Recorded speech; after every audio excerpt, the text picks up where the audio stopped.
Chads, and welcome to the Betwixt. It's episode 72, recorded on Sunday, November 21st, 2021. I'm your host, John, and thank you for joining me tonight for some Nintendo and Demon Pokemon. A bit of a fun one today, at least for me, but hopefully for you too. I'm going to be discussing Shin Megami Tensei V, a game I did not think I would ever play. Still maybe don't know why I did. I'm new to the series, much like I was new to Monster Hunter, and I gave tips on Monster Hunter back in episode 39. Oh my gosh, it's like half the show ago. Actually, I wouldn't mind going back and listening to my tips. I gave a bunch of tips, I think, when I was not even 10 hours in on Monster Hunter, and now I'm over 100 hours in. I'd be curious to know kind of where I was right or wrong, but I'm going to be doing tips on Shin Megami Tensei V. This game came out recently, last week. And I think what we've seen with the Switch is that people become very new to a series much more easily on the Switch. I think a lot of people got into Monster Hunter Rise, and I think this game is going to be the same way. The Switch just has an accessible way to bring people in. So it brought me in, and I'm hoping to help some people to come in. Been having fun, so I want to talk about it. Before I get started, though, just a couple of quick announcements. Monthly Mayhem is underway. We started it's primarily a Mario Tennis tournament. If you are not in the tournament, it's too late to get in. We've just started round 1. We've got a group of 6 of us, and it's going to be a 5-round tournament, and each round, the parameters of the match are already known. So that's going to make this kind of fun, because I haven't given away what's coming up in round 2, round 3, round 4, round 5, but Drew and I already have it kind of settled out, and we're going to be doing randomizations, and there's going to be times when you are going to be forced to use a certain character, some different courts. We even have some unlockable courts that are coming that you're going to have to unlock before you can even compete. So it's going to make it fun. Really fun game. And this is part of the N64 expansion pack, which is a requirement. But a really fun game. Very easy to pick up and play. Like, it's a very familiar tennis game, unlike maybe Mario Tennis Aces or something where you can kind of play, but they have all those cutscenes and stuff like that. So really fun little thing. But there's lots of little cool, stuff to look up. I've been doing that. How to unlock certain courts has been really fun. There's characters you can unlock. So I'm into it. I wasn't really going to play the N64 stuff when I got the expansion pack. I've got a Genesis controller on my way. But yeah, it's going to be a good time. And it's easy to play with regular controls. You don't need a N64 controller, really, for this game. It's pretty easy. And then if you do want to play, but you're not in the tournament, we have Gunstar Heroes as our alternate game. You'll get points for getting through levels, and you'll get points for beating the game, that sort of thing. This is a very, very well-known, popular game on the Genesis. So if you haven't played it, this is a great time to do that. And then next week on our show, it'll be Drew and I, and we have Hambone Johnny joining us. And we're going to ask Hambone Johnny a bunch of questions, mostly weird questions. So if you have some questions for Hambone Johnny, things you want to know about his life, send them to us. You can DM me if you want to keep it secret from his eyes. And we'll ask it next week, so it should be a lot of fun. In terms of games I've been playing, it's getting complicated. I'm playing 3 games at once right now. Obviously, Shin Megami Tensei V. I just started Pokemon Brilliant Diamond yesterday or Friday. I was going to wait on that, but my son was really excited to play Pearl, and so I'm kind of playing along with him, just trying to keep up. And I'm also playing Red Dead Redemption 2 on the Xbox. I'm going to have probably a lot to say about Red Dead on next week's episode. I won't talk about that there. And Pokemon, I don't know what there is to talk about Pokemon. It looks great. My Pokemon Diamond was my first Pokemon game, so I'm really excited to play sort of this little remaster. And it's just classic Pokemon. As I describe it, it's soul food. It's kind of the same game, especially the older games. It's kind of the same game over and over again. It's just comfortable to play. And I just like to go in and just fill up my decks and find all the trainers and find all the items. And I love when I'm overpowered and I come back to some of these older areas. It's just soul food, man. You either like it or you don't. Nothing magical. Well, it's magical, but like nothing new and exciting or whatever. It's a lot of fun. So I'll talk about that a little bit next week as well. But anyway, it is very interesting that we got Shin Megami Tensei V and Pokemon within a week of each other. They do have some obvious similarities. In both games, you're recruiting monsters of some type. In Pokemon, you evolve them, and in SMT, you fuse them together.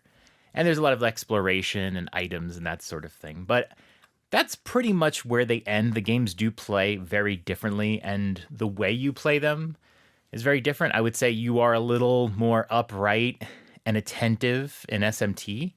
In Pokemon, you can, oftentimes if you have like a overpowered Pokemon, you don't even switch your Pokemon anymore, right? I mean, like, I'm definitely not a fan of switching Pokemon mid-fight. I just feel like it takes too long.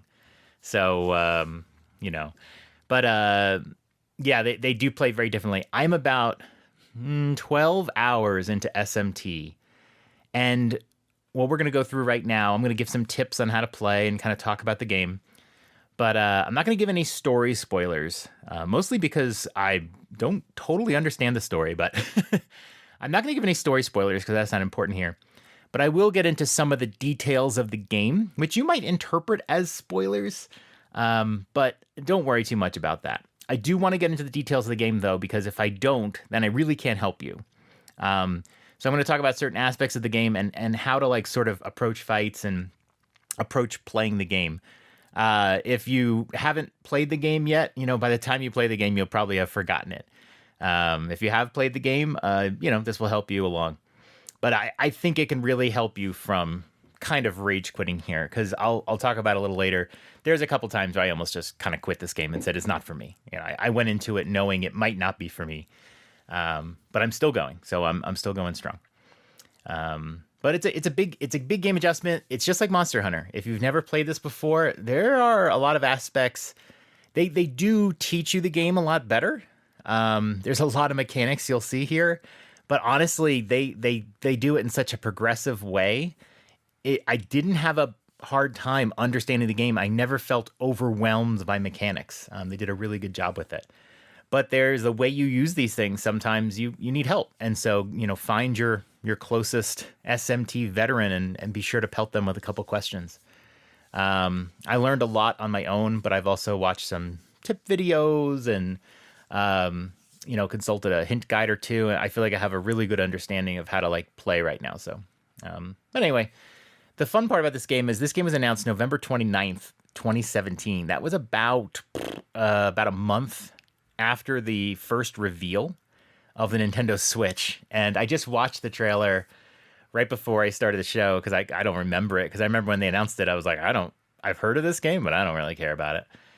And it's amazing. It didn't come out until a week ago. So, I mean, waiting about 4 years for this game. And for a long time, we didn't hear anything about it.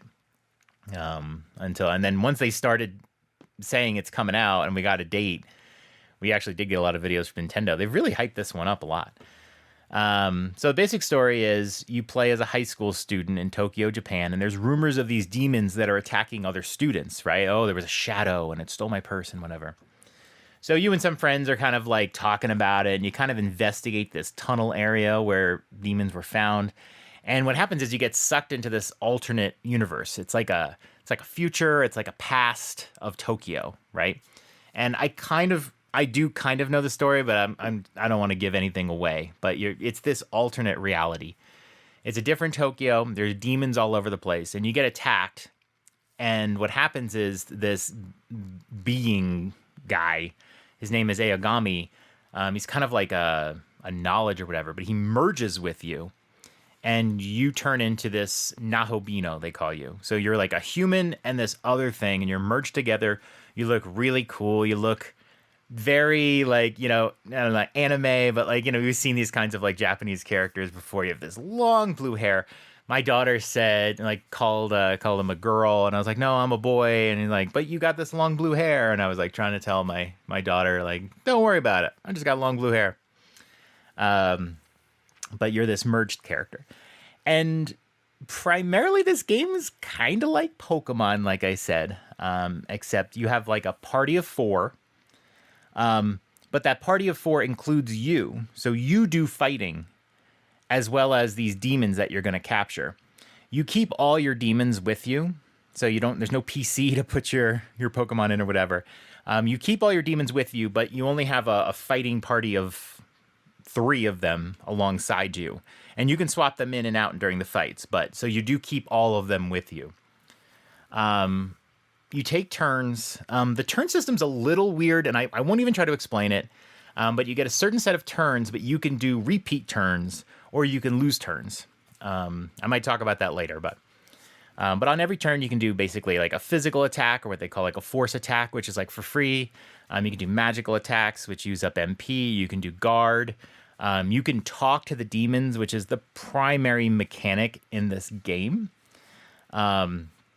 You can switch out your demons, or you can use items. And only you can use items.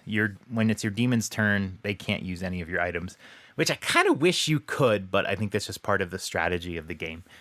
So if you want to use like a health item, you have to do it on your particular turn, not your demon's turns. So sometimes you do end up like feeling like the item person and not even doing the fighting, unless you're fighting like the common demons. So the key here is just like with Pokemon, the demons have what are called like affinities, right? They have like, one might be strong with fire, weak to ice, that sort of thing. And so you do have these like weaknesses and strengths that you sort of sort out. And it kind of reminds me of Octopath at times. When you fight an enemy you haven't fought before, they show all their affinities, but it doesn't tell you what they're strong or weak against. And if you try to like attack them with like a lightning attack and they're weak to it, it'll show up that they're weak to it. But you only know when you actually use the attack. And so it's very much like Octopath in that way. So a lot of times when you fight an enemy, especially like, early on or common enemies, whatever, use different attacks on them. Even if you find something that works, try to use different fire, use the fire attack, use the ice attack, and just to make sure you know all their weaknesses, because it might come in handy later when you have different demons. But these affinities are very similar to how Pokemon does it.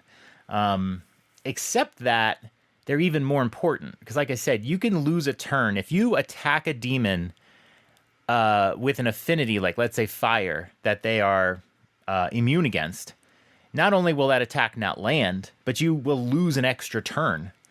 So you really want to know what their affinities are. Usually enemies have 1, maybe 2 that they are like immune against. It's not like half of them are, but most of the time there's like something they're particularly weak against, something they're particularly strong against, and then the other stuff. But it's very important to know. So like I said, use different attacks throughout the game. If you fight that enemy 4 or 5 times, try some different attacks, really get the whole idea. You can use a spyglass too to find this information out. It's again like Octopath. It is a big world. When you first drop into this world, into the alternate world, you will progressively learn some different mechanics and go. But you're in this big space, lots of nooks and crannies and stuff like that. But, the main gameplay loop is you've met up with this, like, he's basically like a trader, a merchant, and you have to find these little Mimons for Gustav. And these Mimons are hiding all over the place. Sometimes you can kind of see them as you're walking around. Oftentimes, like, they're on some platform, you have to figure out how to get up there, or they're hiding behind a rock or something like that. But they're really fun to find, and you get glory points for each one that you find. And you'll use this later for purchasing miracles. You're going to be dealing with getting essences, which are little powers that you can apply to your demons. You're going to want to level up your demons, which is a pretty slow process, but, you're going to level up yourself and your demons. There is this character named Amanazako. She's like this little fairy, and she's like alone, and she hangs with you, and she finds hidden things for you. So as you're walking around, she'll be like, hey, she's, very much like that. And, she might find you some money. She might find you some items. She's fun. You'll find these little icons on the map, and you just try to go to them and get them all. There's tons of side quests. Some of them have some interesting stories. Sometimes they're fetch quests. Sometimes they're go kill this thing quests. They're usually worthwhile to do. I like to try to do all of them. And then there's demon fusions. We'll get into this a little bit more in a bit.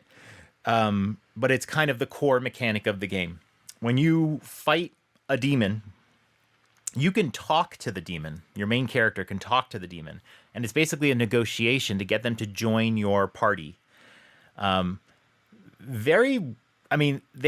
conversations will repeat at times, but man, there's a lot of different conversations. So sometimes a monster will be like, "Hey, what are you looking at?" And you have a certain set of responses.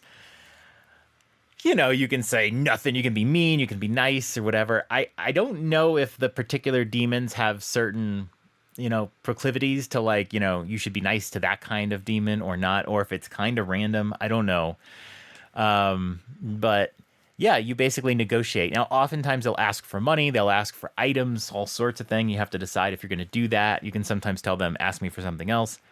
But yeah, then eventually you can recruit them to your side. And then you can either use them to fight or you can fuse them together. So basically you can take two demons and make a different demon, sometimes more powerful. So it's a really fun part of the game. And it's kind of like right now what I think of when I think of Shin Megami Tensei. There's a ton of mechanics, like I said, but you actually learn them. I never really had to look up and go like, how the fuck does this work? Like there are so many things in Monster Hunter that are just totally unexplained that I had to look up and go, how do I use this? What is this? In this game, that hasn't happened. I've watched some tip videos and I had to learn a little bit more or maybe like a little detail or something. But for the most part, you got Gustav you talk to, you got the World of Shadows and all sorts of things. And it's all about mixing and matching your demons and fusing them and all that. So it's not too bad. It's not too bad, but you will benefit from picking up a tip or two. So like I said, I'm about 12 hours in. I'm at a very interesting place in the game. In the beginning, when you end up going to this alternate Tokyo, I have been in there the entire time. I actually thought it was like a tutorial area at first. It's not. It's a full area. And I've been kind of slow going through it because I've been learning the basic mechanics of SMT as I've gone.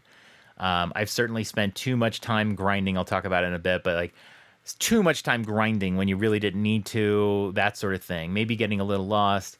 But I'm about 12 hours in, and I just got back to Tokyo. And it was actually really cool to see my friends again. It just felt like a long time between those kind of story sequences. But like I said, I don't think it's really should have been 12 hours. I think if I played this game again, I can do it a lot faster. But that's where I am right now. So if you've been playing the game and you know where that is, I won't talk about it any bit more because anything more is just more of a spoiler. But yeah, and if you didn't know, Persona is a spin-off of the Shin Megami Tensei series. And they do have a lot of similarities. I have played Persona 4 Golden. And this is honestly, I've only played Persona 4 Golden. I dabbled in a couple others for like 10, 20 minutes, but I really enjoyed Persona 4 Golden. And if Persona 5 was on Switch, I'd be playing it right now instead of recording. But yeah, it's a spin-off of it. I would say it feels more chic and cool. But in the Persona games, you actually go back and forth between these demon worlds and the real world much more quickly. I don't know what the rest of SMT has in store, but yeah, this is like the first time I've gotten back, so let's see how it is. But anyway, I feel like I just played a 12-hour tutorial, so let's get into, I'm going to call them 5 meaty tips here if you want to get into Shin Megami Tensei V for the Switch. And my first tip is going to be that the map is very helpful in this game. There's a little mini map in the bottom left corner, but if you press the plus button, you'll get the bigger map, and you'll want to do that a lot. The map is going to show you, like if you have any side quests, it'll actually show you where you need to go for all the side quests, although it won't tell you what particular quest it's for. But you're going to go through that map, and you're going to see little icons for where your fairy character can like find items for you, where you're going to find like essences and things like that. It is worth going through and exploring every nook and cranny of this game. You will run into some invisible walls from time to time. I wish it wasn't so invisibly. But yeah, I really love exploring the world. There are these big red squids. I forget what they call them, but I will say like big red squids. And what they'll do is they will take up a big portion of your map, a big like emanating like circle, like waves, and block what's in there. So it'll be hard to figure out how to navigate through there or what items are there, that sort of thing. I don't know if defeating these squids is required per se, but you should defeat everyone that you see. Because what will happen is once you defeat them, you will clear up that area of the map and make it a lot more easy to navigate. Also, those guys will also send off enemies constantly when you're close to them. And the other thing is they will give you miracles that you can then purchase later with the glory that you get. I'll talk about that a little bit later. So you want to defeat them all. You would never want to just like leave one if you could. Like I said, I'm not sure if they're required or not, but you should consider them required if you're going to like power up. So yeah, you use your map, explore the area. And that leads right into my second tip, which is explore, explore, explore for sure. You not only want to find these Memons and you're going to bring them back to Gustav. Well, you don't have to bring them back to Gustav, but every time you find a Memon, you get 5 glory. There's these other items that will give you a lot more glory at one time. But glory is a currency for purchasing upgrades for your character. I mean, just like tons and tons of upgrades. And some of the more important upgrades are to be able to hold more demons. It's a huge upgrade because as you play this game, you're going to want to capture demons, even demons you're not really interested in, because that demon might be a vital part of the recipe to get a demon that you really need later in the game. So you always want to kind of keep your demon stock filled up so you have these options. Think about it like as dinner. You want to have a bunch of food in your pantry, so when it's dinner time, you have options for what to make, right?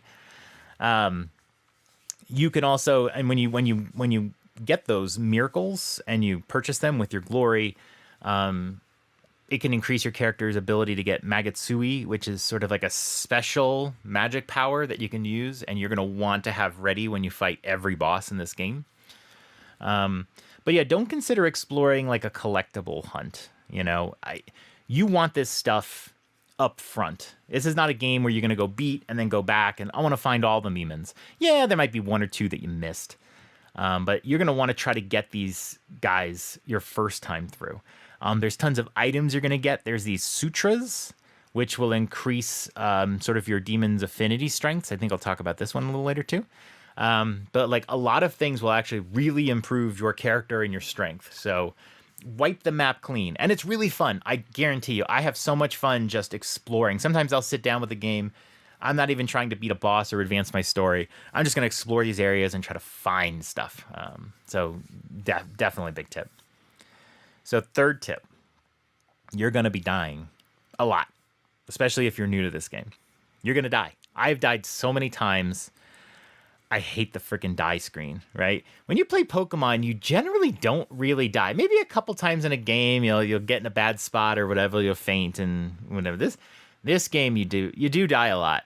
You just got to be careful. You have to pay attention to the demons you're fighting. I've been like I'll be like fighting sometimes demons and just kind of half paying attention because I feel like it's a easy win. And the next thing I know, I'm like dead. And I'm like, what the hell? It's just going to happen. You're going to die to enemies. You're going to die to bosses. Now, if you die to regular enemies that are on the map, and they're not random encounters, you do see them on the map. That's kind of on you, right? You got to keep an eye on your health. If you press the R button, you can auto heal with, if you have a character, if you have a demon in your party, you can do auto heal. There are gems that you'll find in the overworld as you're running around that will help you as well and give you health and MP and stuff and Magatsui. But if you die, so if you die to enemies, you've made a mistake or whatever. But if you die to a boss, it is very important to make sure you know why. So first time you fight a boss in this game, pay attention to every attack they make and what the affinity is. Right? Is it fire? Is it ice? What are they attacking you with? Because these boss demons actually don't have a lot of attacks. They might have 3 or 4 that they use. So if you pay attention, you say, oh, they're using fire attacks on me. I need to become more fireproof with my demons. Or, oh, I can use ice on them. They're very weak against ice, so I want to have demons that have more ice attacks. Grinding, if you run into a boss that you have trouble with, in other games, usually what I'll do is I'll just start grinding, and then I'll fight them again. I'll level up like 5 times, and then I'll go fight them, and I'll win. Grinding is actually not as productive in this game, which is a good thing or a bad thing, depending on how you look at it.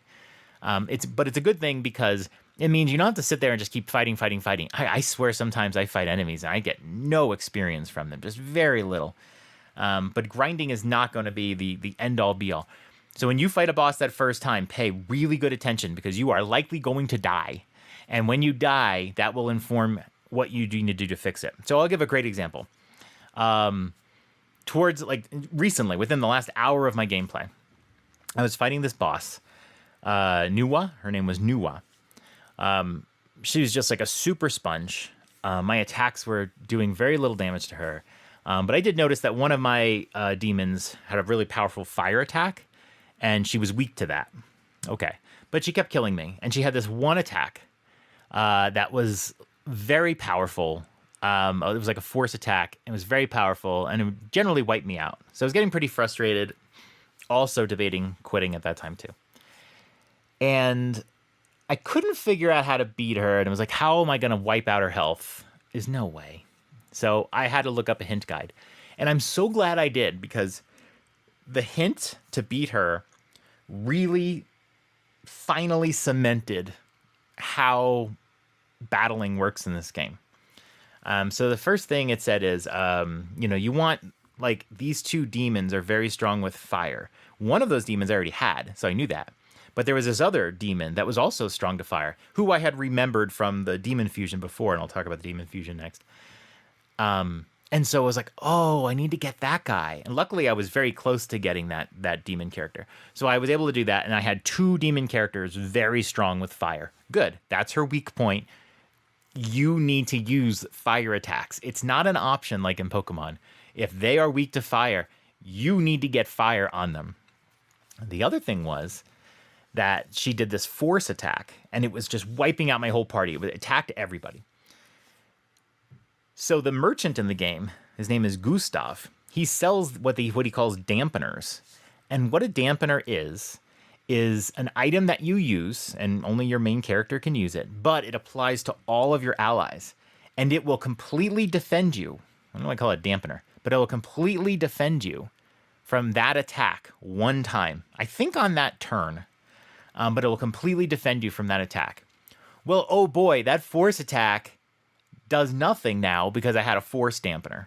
Wow, pretty cool. And I'm not usually a buff debuff guy when I play RPGs. I'm really sort of like get myself OP and just use basic attacks. But buffs and debuffs are so valuable in this game, and that dampener, really powerful. Keep an eye on those. Try to buy them up. Always have a few. It doesn't mean you have to use them, but if you die to a boss and reload your game, you're going to get it back. But they're going to come in handy. In fact, I'm going to start making sure I'm well stocked with those dampeners. Because like I said before, bosses often this character only has 4 attacks. 2 of them are pretty easy. I mean, like, you can deal with getting hit. But this one attack was like super powerful. So having this dampener really helped with the damage I'm taking. And then just knowing that, hey, if they're weak to fire, sometimes that's the only thing that will get them. The other thing that was really annoying was that it's one of those fights where when she gets to half health, the fight is over. I hate that. I freaking hate that. Just make the health meter an indication of where I need to get to. I know I have to run it down and I win. Stop giving them more health or a second phase. Stop stopping a fight a quarter or halfway through. Xenoblade 2 did that too. I hate that. I need to have an idea of where I need to go so I can manage my items. But if you don't make me just run their meter out, I do not know when I need to use some rare item. I hate that. But yes, that's basically it. All right. 4th tip. These are some basics actually, and really handy because I had trouble early on. Making money. There's the main currency in this game is called Maka. Making money is really, really hard early on. I was constantly under 600 Maka for like the first several hours of this game. and you have to use Maca to refill your health and your MP. There's other ways to do it, like finding gems, but there's not like a Pokemon Center where you can just go and refresh your guys and save your game and that's it.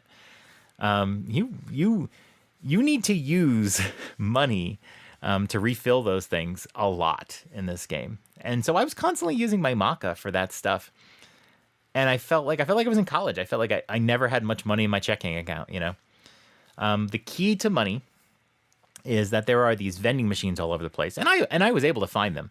There's these glowing vending machines all over the place that kind of resemble old Earth, and you'll get sodas out of them and stuff like that. A lot of these items, they call some of these items artifacts. You can sell to Gustav, and he pays decent money for them. So basically, when you go to Gustav, just sell all of your artifacts. There's no reason to keep any of them. Sell all your artifacts. You'll get money. I was like always at around 500-600 Maca. Now I'm at like close to 20,000 Maca. Sell your artifacts. Sell. You do not need to keep them. You don't have to sell your items, your medicines or anything. You should keep all those. But find those vending machines all the time. Always stop at the vending machine and grab them. I think they do refill after some period of time. But yeah, never skip them. You need that money. It's very important. And Gustav sells some very valuable things. So he can sell shards and gems. Those are, you see them in lots of RPGs, ways to do elemental attacks that you don't have those attacks. So if you have a fire guy, but you want to do an ice attack, you can use a shard or a gem and do an ice attack. And because this game, it's very important to have those affinities. Those can come in handy. If you don't want to like lose a demon because of a particular boss fight or a particular battle that you're having, use the ice gems, and then you can keep your fire guy for a little bit longer. And then what I mentioned before, those dampeners too, those are going to be super valuable to defend attacks. And it's cool because they work on all your allies, and I think they work absolutely. So you want to stay stocked up on those as well. And then the last tip, and this goes to the crux of the game, you're going to do what's called demon fusion in the world of shadows. I haven't talked about it, but there's these blue beams of light throughout the world. That's where you can save your game. That's where you can spend your Maca to refill your health and stuff. Gustav is there. And this is where the world of shadows is.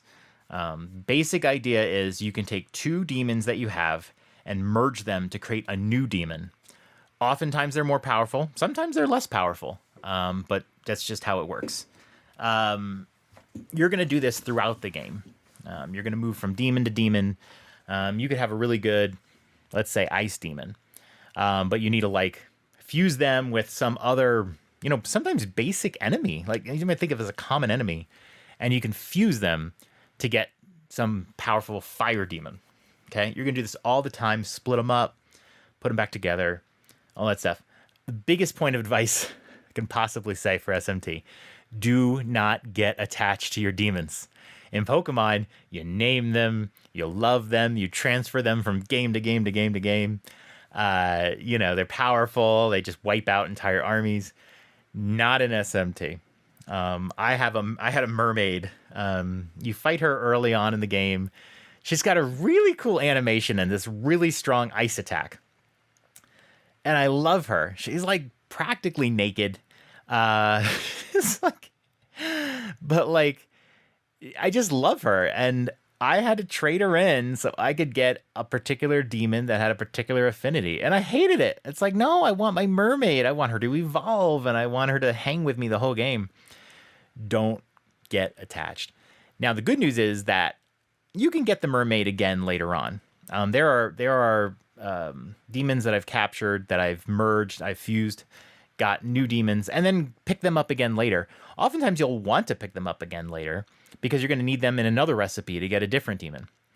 I should point out at this point that you can't have more than one of the same demon in your party or in your collection at any given time. So if you have a mermaid you really like, you can't have 3 mermaids. If you're fighting some boss that's weak to ice, you can't just have a 3 mermaid army. You literally can only have the one. Which sounds weird because in Pokemon you can have as many as you want. But it makes a lot of sense because they're going to basically say, no, you can't just pick this one character that's strong with something. You need to find a different character that's strong at that same thing. But yeah, Demon Fusion is the thing. And when you do Demon Fusion, there's a in the menu, there's a place where it says Demon Fusion. I like to do the reverse fusion, which is really poorly named because you would think it would be like pulling a demon apart. Reverse fusion just is a screen that shows you all the possible demons that you can make with your current party. And then you can just click one and it'll show you which demons you need. Sometimes there's different combinations of demons. And then you can make it. It's just a nice way to say, hey, what's available to me with the demons I have? If you do Demon Fusion, they make you pick one demon, and then they show you what you can make, what you can make with that demon. I always do the reverse fusion, so that's my tip. Use the reverse fusion. It sounds weird, but it's just a easier way to go about this. Oftentimes you'll see, what's the most powerful demon I can make right now? And you go, okay, I want that guy. And you go, oh no, I gotta use my mermaid. I'm so sad. But yeah, that's a big key to the game. And then the other big part of it is the miracles and the essence fusion. So I talked about miracles before. Miracles are when you use glory as currency to improve your core character, your main character. I think that's all you can improve with it. You just constantly want to find these little it's so hard to remember the name of all these things. These Mimons. You always want to find these Mimons to get glory. And then you also want to fight those, like I said, those red squids to get more and more miracles that are available to you. And then you want to purchase those miracles and your character will become much stronger. And easily the most important part of the game is being able to hold more demons. So that's the miracles. Essence fusion, I believe, is new to this game. I haven't played any of the others, but I've heard that this is new. It is a way you get essence fusion. You get the essence of demons without having the demon. So instead of fusing demons, you actually use the essence of demons to give yourself an extra attack. So maybe like my main character, it's like she really needs like he really needs an ice attack. So I can use essence fusion to get like an ice attack from an ice character. It's really handy for sort of augmenting a character and giving them just that one attack so you have a few more options when you go against bosses. I have this fire guy, but also have an ice guy. Keep in mind too, with demons, they have these like proclivities for what they're good at, what their affinities are. So if you have a demon that's like +3 with ice, that means if they have an ice skill, that skill will hit more strongly. And sometimes they have negative proclivities. So what are they called? I think they called skill affinity, skill potentials. So their skill potential might be a -2 for fire, meaning even if I give this character a fire attack, it's going to be a pretty bad fire attack, not very strong. So you do want to keep track of things. But like I said, sometimes you can just give a nice fire attack to an ice character and they can just do a basic fire attack and it'll have a lot of helpfulness for you. So those are 5 basic tips. It's hard to like just kind of talk about these if you haven't played the game. But if you play the game for a little bit, maybe listen to this podcast again and it'll help you. Definitely check out some tip videos and stuff. It's just like with Monster Hunter. Sometimes you don't want to watch these videos. You feel like you're making it too easy. You're learning things that you really want to learn on your own. But oftentimes, if you don't know these basic things that aren't explained to you all the time, it makes you just not want to play the game. So if you feel like I'm really not having fun with this, I think I'm going to quit this game, come talk to me or find a video or something. You might find you go, oh, now that I understand that, it makes the game, I understand it more. So we'll end with this. How am I liking it so far? I'm about 12 hours in. There has been a couple times where I was ready to quit the game. I was actually giving myself until Friday to quit. I had to decide because Pokemon was coming out. And it's like, am I just going to play Pokemon or am I going to play this? And almost quit on it. There was like one day, I think it was it Thursday? I didn't play the game at all. And obviously it was like, I didn't want to. But I got to say, I really am enjoying it. I know if I quit the game, by the way, I'm never coming back to it. But I'm really enjoying it. Look, I mean, sometimes the menuing gets clunky.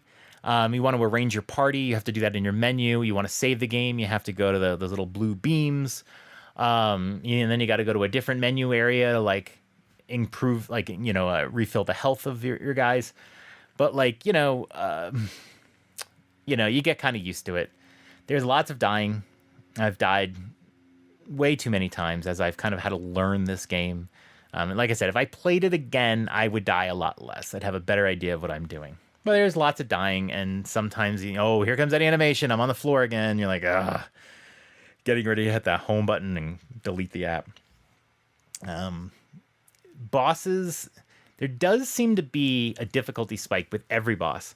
There are times when I'll fight the common enemies and I'm like, no problem. Even if I don't have, real good affinity strengths versus their weaknesses, I can get through it.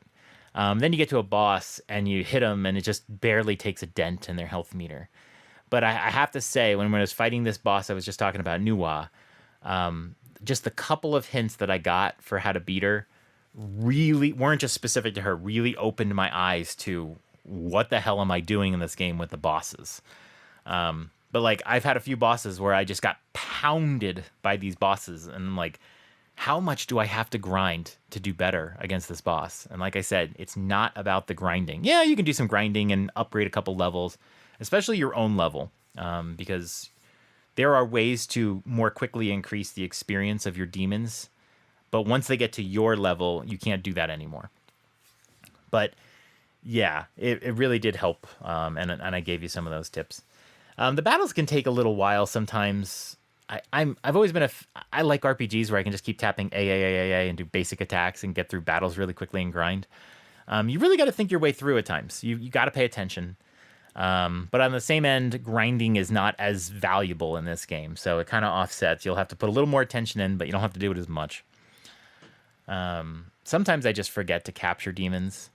You want to try to capture, like, if you have room in your demon squad, in your like demon inventory, capture some demons. Demons you haven't found before, but maybe even demons that you have captured before, because those are used in recipes to fight, to make bigger demons.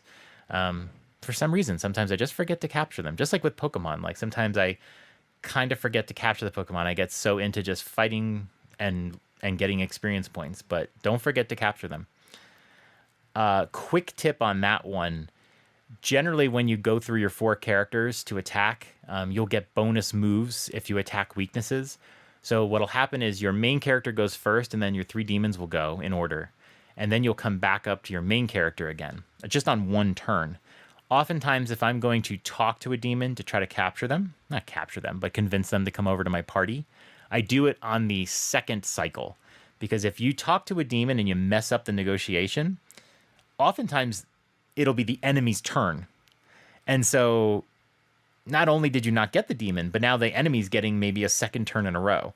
So I like to go through my characters, attack, get damage in, maybe kill a character or two. Then on the way back up, then I try to convince them to join my party. So just in case it fails, I got through a series of attacks at least. So that's a big thing there. Like I said, don't get connected to your demons. You're going to have to fuse them. So that's it. But yeah, I've really enjoyed doing the quests. I have really enjoyed looking for the Mimons.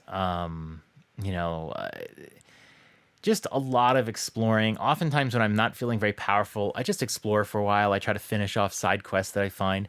There was one side quest that I had kind of doing. I wasn't working on it. And it was a side quest where this character said, you need to go kill this person for me because they're evil.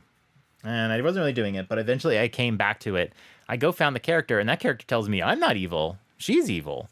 So she's like, you should go kill her. And you have to decide if you just want to go ahead and kill this person or go ahead and kill the other person.